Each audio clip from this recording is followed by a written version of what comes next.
Hello everybody, Andrew here, and here we are, Grand Theft Auto 5 on a 9 to 10 year old CPU.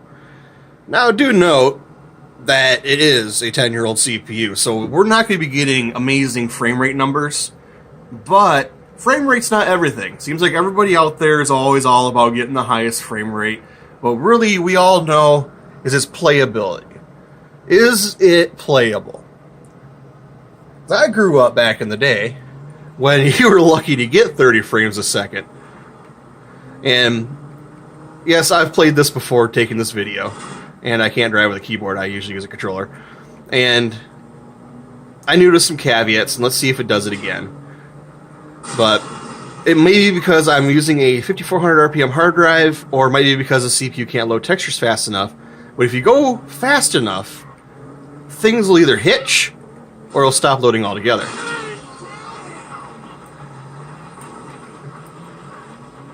Now, do know that this computer is closed up.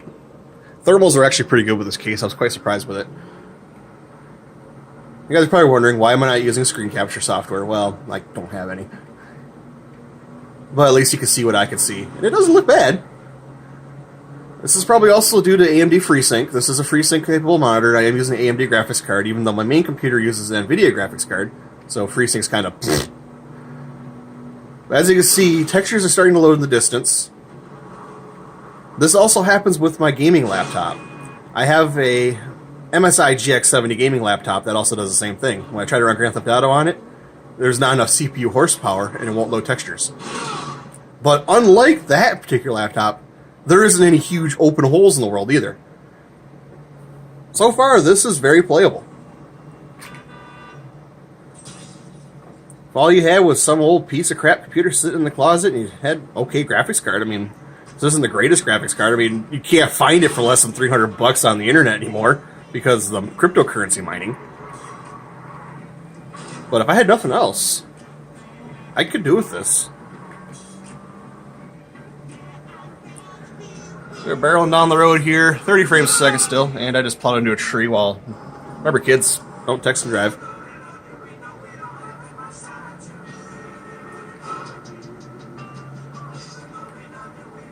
A little bit of hitch in there. Should probably drive by looking at the screen and not my phone.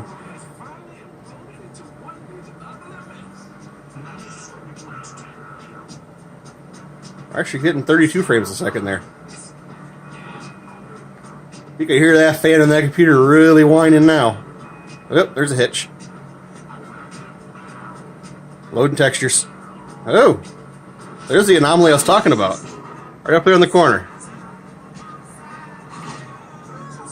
Like I said, this may be because of the CPU, this may be because of the hard drive. So I might have to do a retest on this, because I do have an SSD in here, but the Grand Theft Auto is not installed on the SSD. It's installed on a 1 terabyte hard drive. But really, if you had an open mind, anomalies like that really wouldn't be too much of a big deal. So textures aren't loading again. Could be my RAM capabilities too. It only has 4 gigs of RAM in this computer. It'll catch up eventually though. Just look around, start loading. Oh no, I left it. This is what they defaulted at. So if we go over to game, I'm using the wrong damn keyboard. Or maybe not game settings. I'll show how often I go through this menu. Down to graphics. It's automatically having anti-aliasing on.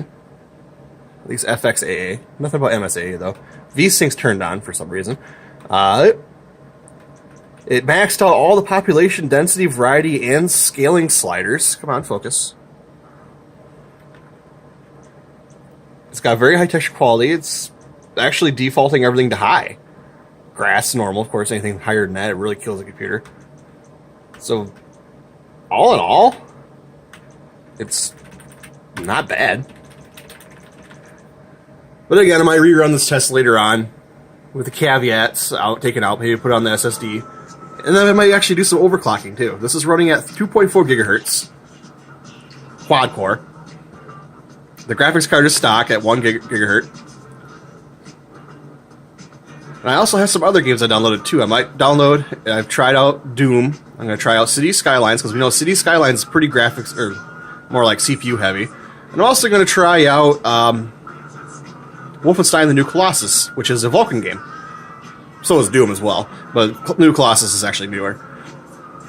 So, stand by for part 3. This might be a 4-part series. I'm going to probably do the games and the overclocking next video, and then do a conclusion video at the end. Thank you for watching, and you know what to do. Subscribe if you like it. And I'll have some more for you.